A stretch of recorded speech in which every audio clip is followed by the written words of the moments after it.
like for example, Eric and I were talking about, like, this is a perfect example of, well, something we'll talk about in a minute, scaling equipment, right, for kids or other players.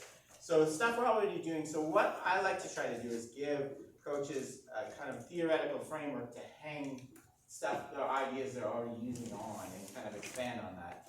And what I hope to give, by doing that, the expression I use is make you a master chef instead of following recipes, right? So I think sometimes we just use a drill or activity we saw on YouTube or something that looks cool. If we understand what the ingredients are and how it works, then we can put our own twist on it and expand it. So that's kind of what I want to try to do today. So what I want to talk about is contrasting the two approaches to skill acquisition, right? There's kind of the traditional approach that, I'm going to put these in very extreme categories, and maybe you think there's a blend. I'm going to contrast the two and talk about, in particular, them in terms of what we think the role of variability in is. And what I want to focus on is basically three types of variability. The variability in your outcomes, right? So imagine you're trying to serve to a particular spot on the court, right? We could talk about the variability in your performance outcomes. How often are you hitting the spot you're aiming at, right? And in all theories of skill, we want that to be low, right? We want you to consistently hit your target, your outcomes. Where we get a bit of a difference is the other two, right? When we talk about, next thing we can talk about is movement variability. Do you consistently hit your target on the other side of the court by moving in the exact same way every time, right? Having low movement variability. And then we can connect that with variability of practice, right? Do we make you consistent in the outcome by reducing variability in practice? Having you repeat the serve the exact same way over and over again until you get it down, right? So that's what I kind of want to look at. And then the traditional view, right, and this is the way I learned, like most skills that I was taught, right, is that the idea that there's one correct technique, right? There's one proper way to serve a volleyball, swing a golf club. The coach knows this, right? You go to the coach, they give you instruction, they give you they correct any errors. You repeat it, right? A fundamental idea in learning is repetition, right? You got to put hours and hours of repeating the same serve over. And what you're really trying to accomplish in repeating is by getting rid of any variability in your movement, right? You don't want, when you serve one time, that your elbow is a little more extended than it was last time, right? You want to get rid of that. That means you're not repeating the technique, right? That's the kind of traditional assumption, right? So if I connected with those three types, right? Consistent placement of the ball comes from a repeatable serve, repeatable movement, which comes from focusing on breaking down the skill and focusing on mechanics, right? Or fundamentals in practice, right? That's the traditional, I call the traditional assumption, what I mean by that. Okay? As I said, we can get into that, more of that later. Oh, two of those slides, okay? What we want to do with variability, if we want to add variability to the practice, right, its purpose is for adjustability, right? So I know I've been told many times, I've talked with many people on volleyball, that volleyball is well steeped in the idea of the motor program, right? The idea that you have stored in your head this program for how to execute a movement, right? The idea of adding variability to practice in the traditional view is to teach you to adjust, right? So you've learned how to do a serve to the back right corner. Now how do I adjust that to do short left, right? How do I adjust it when the defense is different, right? So what we're trying to do is get you to be able to repeat this one ideal technique despite the fact that there are varying conditions in practice, right? And the way that we do this typically, right, this defines how we use variability, right? Baseball is the main sport I study, so some baseball is going to slip in here. We teach you the fundamentals, right? In baseball, we make you hit off a tee without a pitcher, so you get the swing down. Then you learn to repeat it by practicing it over and over. Then we add some variability later to get you to adjust to different pitches, different types, right? So that's the purpose, right? So that's what I mean by the traditional approach, okay? So, and one of the things we do, right, one of the fundamental things we do in this approach is we decompose tasks, right? We break them apart. In volleyball, the classic example, we get you to practice this toss for a serve without actually hitting the ball, right? We've broken the skill apart, right? You're not actually completing the whole skill, okay? And the reason we do that, right, is, or we have, you play on one side of the court, you don't play a full game. The reason we do that, right, is because we recognize the task is too difficult for a new learner. We need to simplify it, okay? So we're going to have you break it apart, okay? So that's all what I mean by the traditional approach. What's the alternative? What's this one, this ecological dynamics, this one everyone's getting excited about, okay? The alternative approach is that there's no one correct way to do things, right? In fact, in order to be successful, we need to do what's called repetition without repetition. In order to keep hitting the ball to the same spot of this court, we can't use the exact same movement every time, right? Because the conditions are changing, both externally, the players, what the surface we're playing on, the wind, and internally, fatigue, other factors, right? And this comes from a researcher I talked a lot about in the book, Nikolai Bernstein, who's a Russian researcher. That's a picture he took of expert blacksmith. And what he showed was the expert blacksmith hits the exact same spot on the sheet metal, but not by moving the hammer the same way both times. Right? You use slightly different movements. Right? So the idea here is that movement variability is not something you want to get rid of, right? By repetition. It's something we want to encourage, right? We want to get people to learn how to adjust their movement and to deal with these different conditions, okay? And we kind of think of skill as problem solving. So the idea here is the same. We want the same consistent outcome, low variability in placement of the ball, but we don't achieve that through the same movement, right? There's no such thing as a repeatable serve technique, right? It needs to change slightly differently every time, right? And in order to get that, we want to focus on adaptability in practice, right? We want to give people different conditions and have them adjust to different surfaces, serving to different locations, serving when you're fatigued, right? All these kind of things, right? So that's the basic idea. And so the idea of variability is we're focusing on adaptability, right? We're not getting you to learn the fundamentals and then adjust them. We're getting you to be able to come up with lots of solutions right from the start, right? So we're getting you this repetition without repetition. And so the fundamental difference is we add variability really early, right? We don't want to get you to learn the motor program or the one way to do it, then learn how to adjust that. We want to get you to learn lots of different ways to move. Okay? So that's the basic idea. And the way that we do this, right? And I'm going to give you an example from soccer. I'll show you some. So in the next presentation, I'll talk about some more specific volleyball stuff. And I'm going to bring in research studies that I found on volleyball to that kind of connect with some of these ideas, right? So the idea shown here, right? In soccer, the way that we teach you to dribble is by decomposing, right? Trying to control a ball in the game is way too hard, right? So we need to simplify it so we have you dribble around cones, okay? So we're breaking the skill apart. What we do instead in the ecological approach is simplification, right? So the example I love to use is what we have kids do is play tag while they're playing soccer, right? So the kid in the yellow is trying to control the ball while the person's trying to touch him, okay? Or you can have a kid trying to control the ball while the adult is trying to touch them, the coach. Why is this better, right? What's wrong with this decomposition? And I'm going to show you some evidence from volleyball in a bit. Looking at cones, you have eyes down on the ground, right? Is that what you want in the game? The big problem I might have with cones and a lot of the other ways we decompose skills is you're taking away the purpose of the movement, right? Why would you go left or right around an orange piece of plastic? There's no reason, right? It has no function. Going left to get away from this guy has a function. It's driven by the information you pick up about from his body movement. There's nothing there other than what the coach tells you to do.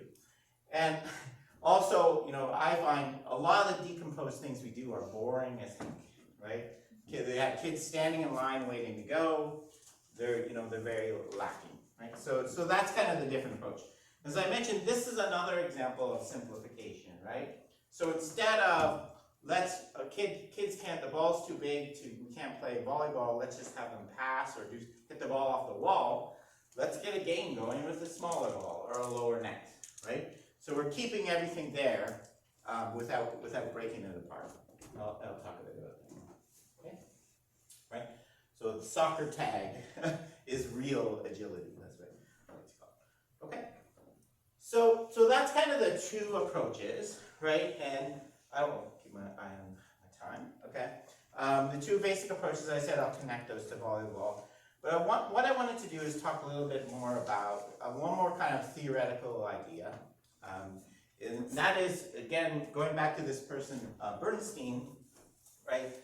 And he identified, and I'm going to show you some specific volleyball examples here, the idea that if we accept the fact that we can move in lots of different ways, right? There's no one way to serve a volleyball overhand, right? There's different ways you can do it. Then we suddenly gave you the problem of choice, right? How do you decide what to do now? And Bernstein called this the degrees of freedom problem, right? So for every movement, right, you have all these joints and different things your body can be doing. How do we know what each of them is doing, right? How do we decide what each body part muscle is doing in when we're doing it, right? For example, right, and this is also kind of, if you know kind of the motor program idea, this is one of the big things that people raise as a problem with motor programs, right? There's just too many things you would have to specify in it, right? The shoulder has 10 things, just the shoulder alone, that you need to specify in terms of the joints, the angles that can move. Never mind if we add the elbow, wrist, and so on, okay? So the degrees of freedom problem is, how do we solve this problem of choice? Okay? And I want to show you a few examples. So I'm going to go, this is just showing you the same thing I just illustrated. I'm going to go ahead of it. So what Bernstein proposed, right, is that we solve this in kind of different steps, right? And this is kind of where coaching comes in. We can help athletes solve this. The first thing that we do is what he called freezing degrees of freedom, right? So what we're going to do is if we don't know what to do with certain body parts and joints, what we'll do is we'll take them out of the equation, right? So a good example of volleyball, like expecting a young person, like a new volleyball player, to do a jump serve, to know how to do stuff with their legs is kind of unreasonable, right? It's too much. So let's have them stand still. Right, I've taken all the lower body out of the story, right?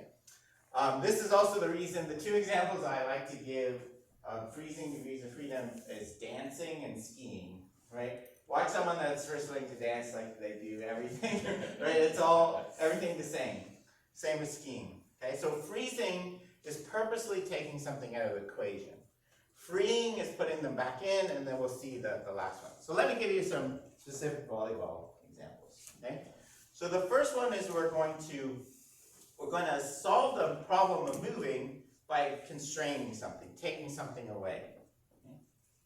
And so Bernstein proposed there's two types of this, right? So what we can do is we can take away a degree of freedom by not using it, right? So if I don't know what to do with my elbow when I'm serving, I just keep my arm straight, right? Now I've taken it out. I don't have to decide what to do.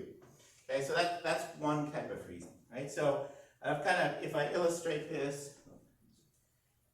with, so we have a volleyball player, right? What we do in you can think about this in the way to model this is, these are what we call state spaces, right? These are all the combination of shoulder, elbow, and elbow wrist movements that I could use to serve a volleyball, right? And there's potential I could do like tons of different, almost an infinite number of combinations, right? And the degrees of freedom problem is essentially, where do I do? What do I do, right? So freezing, right? This is a basic freezing solution, right? So she, trying to serve the volleyball, what do I do with my wrist and elbow, right? Well, the easy solution is nothing, right? I'll just get the ball over the net exclusively by rotating around my shoulder, right? So I have developed a coordination solution where it's all shoulder movement, right? And no elbow or wrist movement, right? So this is just kind of me putting the movement on in the solution space, right? So that's an example of the first kind of freezing of degrees of freedom, right? We're simplifying the problem of motion by taking some things away, okay? The other thing we could do, okay, is we can, instead of not moving something, we can make two things move together in exactly the same way, okay? We can generate these kind of temporary couplings between degrees of freedom, okay? So we're not going to eliminate something, we're just going to do the same with two things, right? So I only need one solution, right? So here's an example, a rough example of what I would say is going on here, right? So this guy now is using both shoulder and elbow, rotation around the shoulder and rotation around the elbow joint to get the ball over the net, okay? But they're roughly doing the same thing, right? As his shoulder is rotating, his elbow is kind of doing the same thing at the same time, right? So he's kind of linked those two together, right? Shoulder and elbow are doing the same thing, okay? We're not using any wrist yet, we're still keeping that out of the story, right? So that's another type of freezing, okay, that it can do, right? So we're solving the coordination problem by taking away potential solutions, right? We're taking away potential things, okay? Why is this good, right? Why is this good and why, if you see an athlete doing it, it's not a bad thing, right? Well, you've become proficient. You got the ball over the net, right? You can start playing volleyball. Right away, right? And it's relatively quick and easy doing this freezing kind of solution.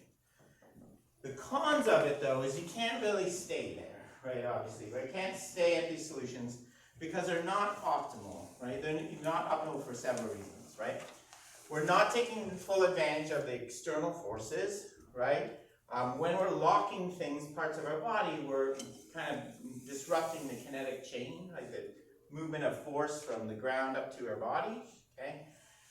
In general, the solution is not very adaptable, right? If in the person doing an underhand serve like this, if they accidentally throw the ball a little higher or lower than last time, a beach volleyball and the wind gets it, right? You don't have much way to adjust, right? You're only having shoulder rotation. You can't adjust on the fly to correct for error, okay? And then there's also this interesting idea, and I'm going to talk about this more, that having these kind of rigid solution actually increases the chance of injury. It's very, very repetitive motion you're doing over and over. Okay? So we don't want to stay there, right? We want to, eventually as an athlete and as a coach, we want to encourage the athlete to what Bernstein called free the degrees of freedom, right? So you start using your elbow, right? Start using your wrist. Incorporate these into, right? So if this is where we started, right, where we have one of these two coordination solutions, now we can get to here, right? So she's obviously using not only shoulder, elbow, wrist, hand rotation in different dimensions, right? Different planes, right? That's a way more sophisticated solution. And if I had to put it somewhere, that's not exactly what the movement would be like, but she's using much more of the solution space, right? The availability, right?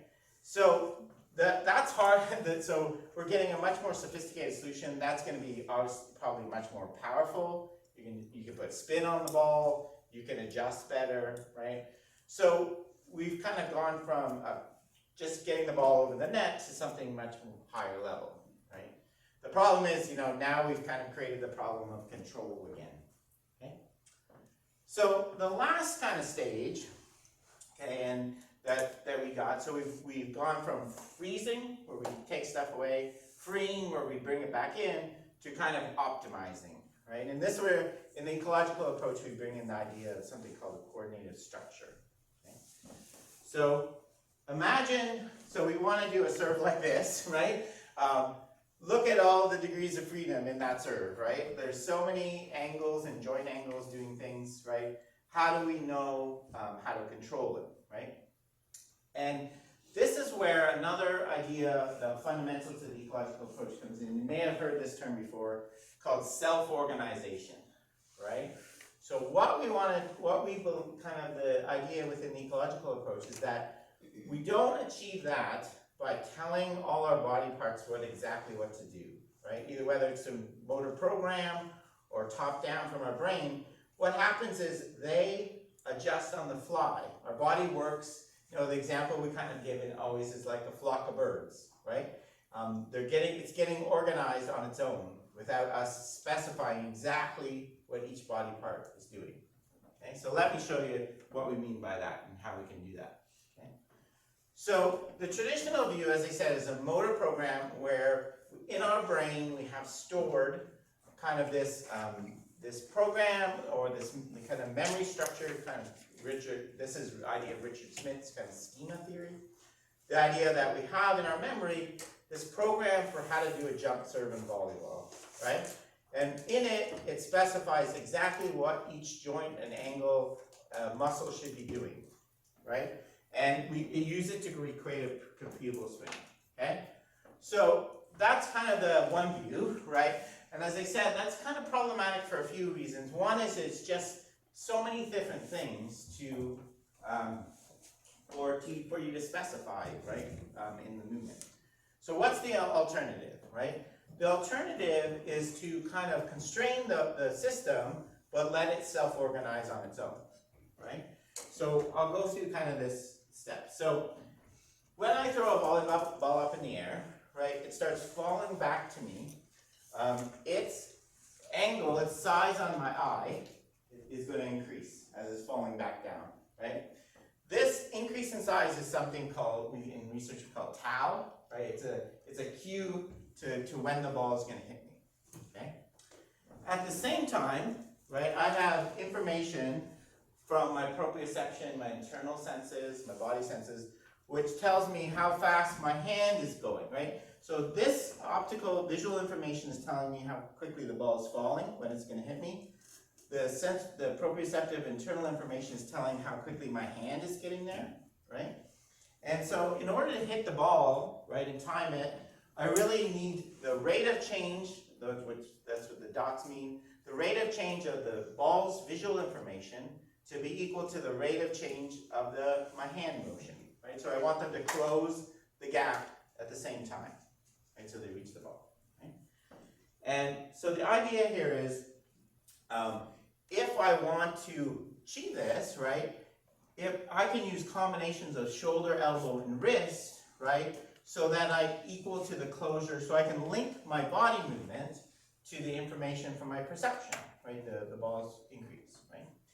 And what this allows me to do, right, is I can use multiple different kinds of solutions, right? I told the system, here's what you have to do. You have to close this gap. I could do the freezing type 1. I could do it all with shoulder rotation. Freezing type 2, where I make my shoulder equal to my elbow, or any combination of shoulder, elbow, and wrist, right? Lots of shoulder, a little elbow, a little wrist, so on, right? And so what I've done is I'm letting my body self-organize, right? Figure this out on its own. I just kind of constrained it, right? That's kind of the idea in the ecological approach. Why is this better, right? And there's the technical definition of a coordinated structure. I don't think I'll skip over that. This is better because what we've done is we've taken this problem of degrees of freedom problem. What do I do, right? So the problem of degrees of freedom, right, is, I want to serve the volleyball over the net. There's lots of different ways I could move, right? I could do underhand, sidearm, back of my hand, right? Most of them aren't going to work very well, right? So I have to pick out I have to find one that will work out of ones that won't work. Whereas if I use this kind of self-organization, what I've created is a situation where there's lots of choices, and if I follow this rule, right, all of them will work, right? So I've created sometimes we use the term degeneracy, right? I have lots of different options. Okay? The other thing it allows me to do, right, is importantly, it allows me, and one of the main reasons we believe, in the ecological approach that movement variability is important, not something you want to get rid of through repetition, is because it's functional, right? Your shoulder and elbow and wrist can work together, right? So if, you start your serve, you start rotating your shoulder and a gust of wind blows the ball, right? You can compensate for that by using a little more elbow and wrist, right? Same, if you get, or an opponent moves, right? Or you get fatigued, right? If your shoulder gets fatigued, then I can compensate for that with more shoulder, elbow, and wrist, right? So what we're saying here, what this kind of term we use is kind of called a motor synergy, right? These are parts of our body are working together, they're varying, right? So we're not going to do the same serve every time. We're going to let our body parts vary, right? To be able to work together like this. Okay? So that's kind of some of the basic ideas in this kind of ecological approach. Okay? Now what I want to do is to just kind of end this part is just show you some research findings that kind of are consistent with this, right? So this is a study, right, by Davids and colleagues. I'm going to come back to it in a little bit because they're going to get into the issue of the ball tossing, right? So what they did in this study was they measured how consistently people move, right? For the different parts of a serve, right? So if you you have a person, when they first throw the ball in the air, right? How consistently do they do that, right? How consistently is the position of the ball or the bend in their knee from serve to serve? So I have you do 10 serves. How consistently do you throw the height of the ball, right? How consistent is your jump height, right? Something in the middle. How consistent is your hand position when you get close to the ball, okay? And what they found, and what we find in almost every sport I work in, is that the variability goes down as you go through the movement, right? People are relatively sloppy at the start of the movement, right? The height of the jump and the ball toss are relatively variable, okay? But as you get closer to the actual point of contact, the variation goes down, and that's what those numbers are trying to show you, right? And sometimes we call this the funnel of variability, right? The variability is starting high, and it's shrinking down, right? The only way this can be achieved, right, is if something is happening during the movement, actual movement, to compensate, right? If I have high variability at start, the only way I can get low variability at the end is by adjusting on the fly, right? Not by executing the exact same movement, doing a pre-programmed movement. So that's one of those. Okay? The other one I wanted to mention in this part is this really is an older study, 1997, by Michel Laurent in France, who's I was worked with a little bit when I was there. They did this really interesting study looking at novice and expert kinematics, right? So they had 20 participants in their study. 10 were from the French, 6 were from the French national team, 20 were undergrads, and who never played volleyball. They were making serves, and they used high-speed video to record their movements. Okay? And what they did is they looked at the relationship between the different parts of the body, right, during the serve, right? What is the relationship between the shoulder and elbow, what they're doing? And they measure something called a cross correlation, okay? Which is, if things are really doing the same, right, we'd expect a high correlation. If they're not, we expect a low correlation. And what they found really was kind of a really interesting patterns, right? So what they found was that this is showing kind of the traces of the wrist, elbow, and shoulder, right? For the novices, right, the set of novices and the set of experts, okay? And what they found was, you can see, for a large part of the serve, the wrist, especially the wrist and the elbow, I think it is, are doing, for a novice, are doing very similar things, right? They have evidence of kind of that freezing, the rigid coupling, they're working together, they're staying together and doing the exact same thing. Whereas the expert, right, something much different going on, right? There are some things seem to be linked together for some parts of the serve, but they're also freeing things up and using a lot more of lot more available degrees of freedom. And then, the other thing, this is showing the strength of the correlations, right, between the wrist and the elbow, the shoulder of the elbow, and the shoulder of the wrist, okay? So you can see, especially the shoulder-elbow combination, The novices are very, very coupled, like they're doing the same thing with their shoulder and their elbow. When you do that, you get a high correlation, right? The novices, right, the experts have a very low correlation, which suggests those two things are doing very different things. Right? They're not rotating their shoulder at the same rate as they're rotating their elbow, right? There are some similarities here, but you can see there's kind of some differences, right? So experts are kind of freeing the degrees of freedom up, right? They're not rigidly coupling everything to each other, right? Which they said is a pattern we see in novices, and it serves an important function to get them efficient. Okay? So experts, the other thing I liked in this figure, the two experts are the pass on the left. So this is a trace of your shoulder versus your elbow. This is the state space kind of thing. We look at solution space. What you can see is experts just use more of the space, right? They're using more of the available options, right? Novices are kind of very constrained to certain solutions where the two things are almost doing the exact same thing, whereas experts are using much more of the space. And importantly, right, they're not doing the exact same movement every time. They're not rigidly doing the same movement every time. They're varying from execution to execution, right? And so that's kind of the fundamental idea I want to get across, right? The idea that in order to be skillful, we need to do this repetition without repetition. We need to repeat our outcome, but not repeating the same movement every time, right? We need to be adaptable. We need to be be able to solve problems as an athlete, right? Because that's the conditions we play in a game, right? The conditions in a game are never the same every time. So that's kind of the theoretical background. From this changes a lot about how you coach, right? What you're trying to achieve in coaching, right? You're moving from giving solutions to the athlete, here's how you need to move, to giving them problems to solve in practice, right? Let's figure out, you learn how to self-organize, right? You're going from being a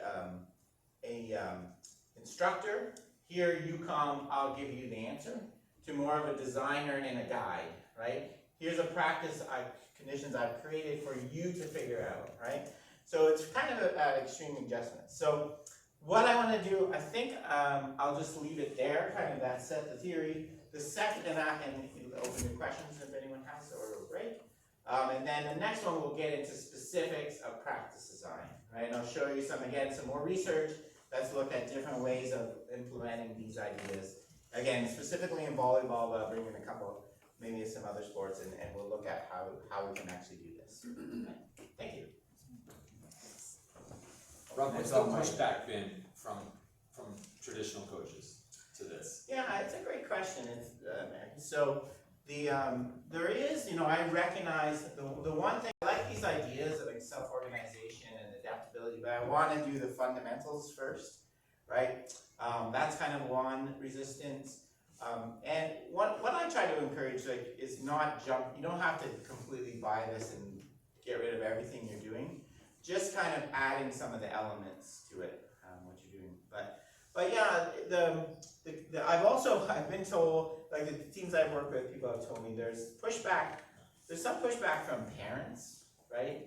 Actually, they see these kind of practices that we'll see more, and they like, okay, what am I paying you for? You don't seem like you're doing anything, right? Why aren't the kids, like in soccer, why aren't the kids all in lines and doing ordered passing? And why are you telling them what to do? Because so I think the part of it is setting the expectation, both in the athletes too. Some athletes come and say, tell me how to do this, right? Which is this is kind of a very different mode. So yeah, there has been, resistance. I think it's a big adjustment, but I think it's possible to kind of transition and bring in some of these ideas to what you're already doing. So that goes to my next question. So you talked about doing like transitioning a little bit. So these guys all go to practice on Monday or Tuesday. How can they start to implement this a little bit in their practices if they're from the traditional side? Yeah, I think, a couple things, the next one I'll show some more specific examples. Adding more variability to practice. Like if you really do want someone to repeat the same the service technique, let's vary the position, vary the, you know, the ball. It sounds like counterintuitive to we want you to learn to repeat and that's gonna mess you up. But that messing you up is actually, I'll show there's a lot of research suggests that's good. Varying the conditions, making things more game-like, right? I'm a big fan of using like small-sided games and things like that instead of hitting it off the wall and things like that. So yeah, I think those are kind of some of the basics. I was doing one of these for soccer, and one of the big messages I like to give is so I do a lot of consulting for teams and things, and I think half the time what I do is just ask why, right? Why are you doing this drill, right? What is it trying to achieve? What about your team play in the last match are you trying to address here? Right? And that sounds like I'm being condescending, but a lot of times I find we don't. Think about that, right? We just do drills because we've always done them, or we just fill up practice with some activities. So just kind of being purposeful is the other thing I always say.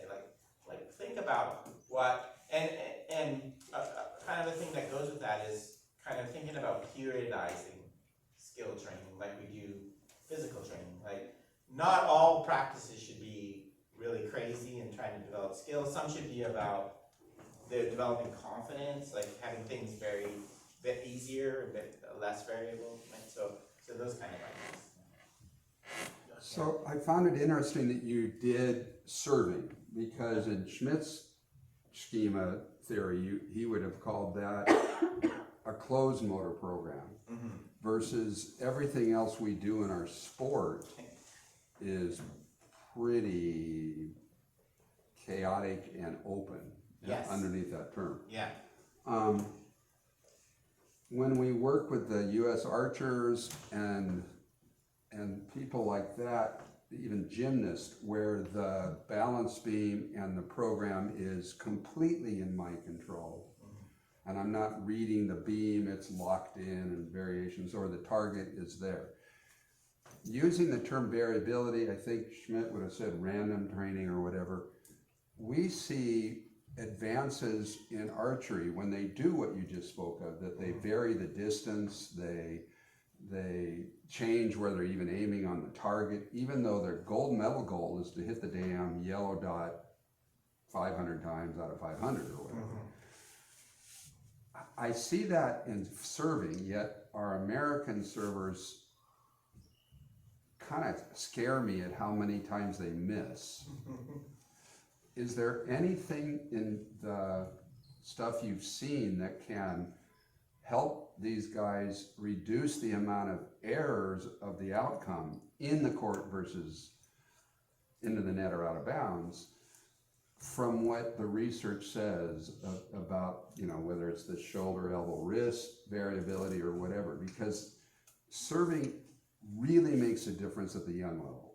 It still makes a difference at the high level, don't get me wrong, but it is the only skill that the kid can control versus, in blocking, I'm having to read you, and my amount of decision time is tiny before I'm either looking like an idiot or I'm looking like I'm pretty good. Yeah. No, those are great. Lots of good points there. Yeah. So what I would say, this gets into kind of sometimes a misconception about this approach. I'm not saying that you have it, but that what you do is design a drill and then you just stand back and do nothing. Like you just add all this variability. There's still a room in that situation, I think there's still a room for the coach, even though we're accepting the movements can be variable. There's also certain, I call them invariants, right? You have to do this or you'll never get the ball over the net. But there has to be certain elements there in the serve. And so there's still room for me for a coach that can say, okay, the reason they're so inconsistent is because their legs are long. I don't know the exact reason, but identifying a problem with their solution. And then that's where you're coming in and adding more constraints or more manipulations, or sometimes even an instruction, right, to kind of push them to a different one, right? So there's still room, even though we're letting athletes self-organize and variable, there's still an important role for the coach to pick out technical issues, right? You're never, I do this in baseball, so I work with baseball pitchers a lot, and you know, one common thing I work with is you get young pitchers that kind of take their arm away from their body and they whip it to kind of generate force. And it works really well for them, but we know, you know, they're putting a lot of force in their elbow and they're probably gonna get injured. And they could throw harder if they kind of kept their body connected. So we'll step in and try to get them to change from that, right? So there's still kind of this role of the coach, I think. If they are having problems, if you can try to figure out why are they so wildly inconsistent. And then also I would say you kind of have to scale the variability, and this I think Schmidt's ideas were the same along these lines. You have to scale the variability to the variability of the performer. So if you have a young kid that is very inconsistent in their own movement, they're kind of bringing their own variability to practice. You don't have to add as many variations in distance and position. You kind of have to, So that's kind of what I would say to that. But that's a great question. It's a real challenge, I recognize, kind of getting the balance. So is there within the variability, is there any research that says for learning to read faster, these are kind of big rocks to become better readers sooner of whatever, you know, whether you're a shortstop or you're a batter against the pitcher, you know, what within the skill that I have of batting and the opposing pitcher, is there anything that your research is saying, do this more than this? Yeah, I could show you, like, there's like some baseball research I've done. We've found, you know, we looked at good, really elite pitchers, and there's certain parts of the movement that are very consistent. Like a lot of sports, the hand position at the release or contact, we want that really consistent, but it's not produced by consistent elbow angle, right? So we can kind of separate what needs to vary. Kind of like the French study did the same thing. Yeah, what needs to vary, So some of it is locked and some of it, So I think that's the you know, another word you might hear is attractors. Sometimes you hear in motor learning, the idea that there's these fixed things you need there, and around that you want to let it vary and adjust. That's kind of the idea. So yeah, within certain sports we found, I'm not aware of any volleyball ones that have done that kind of thing, but within baseball, yes, definitely. I've kind of done some of that. Yeah. So as a newish coach, I guess I'm more concerned about the injury aspect of this. So maybe I'm not totally aware of everything that could potentially cause injury, and so, you know, releasing that control means that I'm afraid that the trial and error might lead to an error and a player being injured. Like, how does a new person who's not fully aware of all the different ways a player can get injured be able to control that part of it? Yeah, that's a really good question. Now, I'm going to show you, in the next part, I'll show you a study where they actually looked at training volleyball. I think they were doing blocking, where they had very, very planned things versus unplanned. And what they showed was actually when you try to control everything as a coach and make things safer, it actually can be more counterproductive in terms of injury prevention. Kind of for two reasons. One is it gets kind of this repetitive strain and force on the same, instead of letting the person learn to distribute it. And then the other thing, you know, as John was mentioning, you know, the environment is so chaotic and reactive.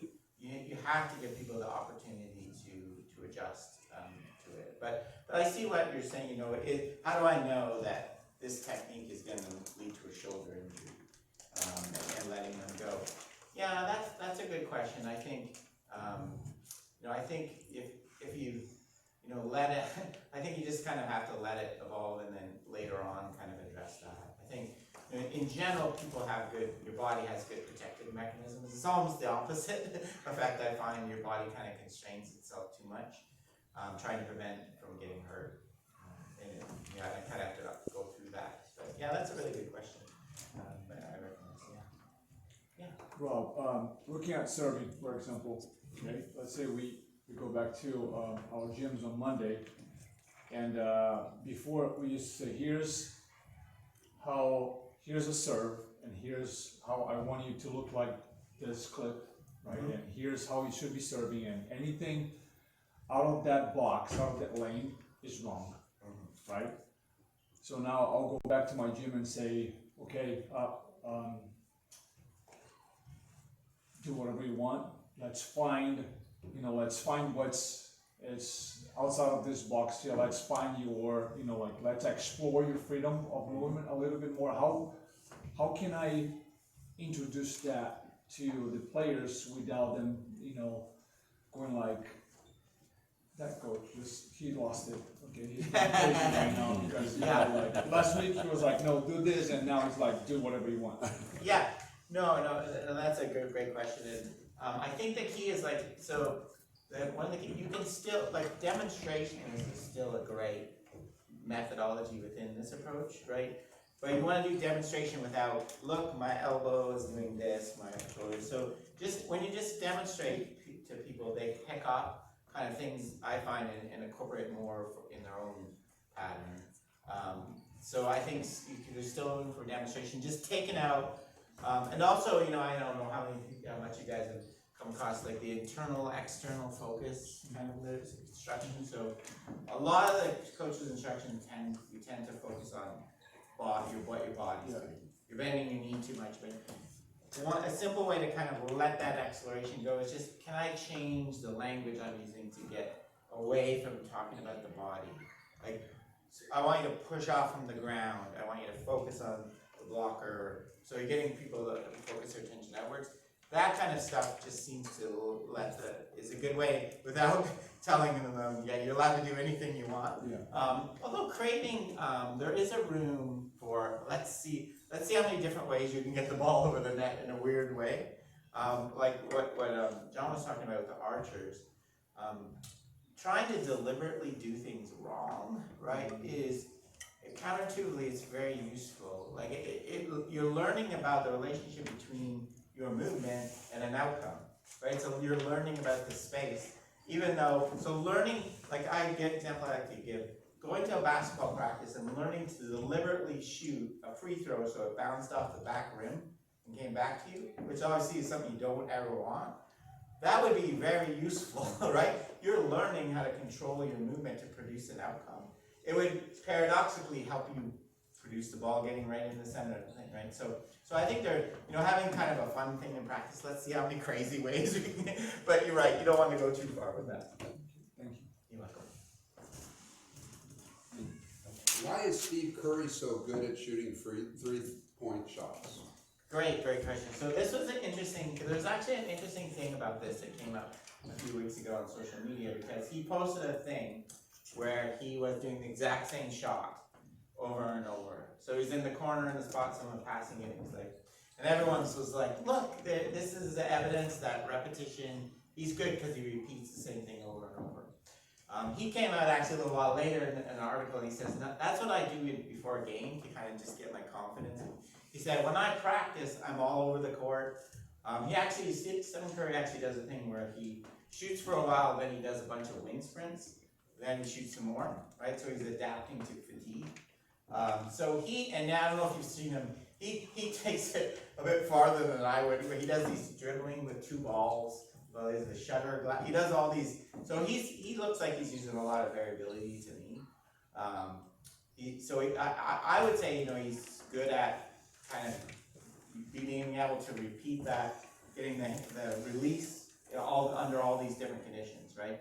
The other thing, like in basketball, is doing opposed shooting, right? So much of practice is unopposed three-pointers, right? No one's in your face, right? So just adding more of that kind of stuff, I think, is what he does. But it's always hard, it's always dangerous to take, because someone I'm sure could point out Michael Jordan or somebody that did 400 jump shots a day. So it's hard to take from one athlete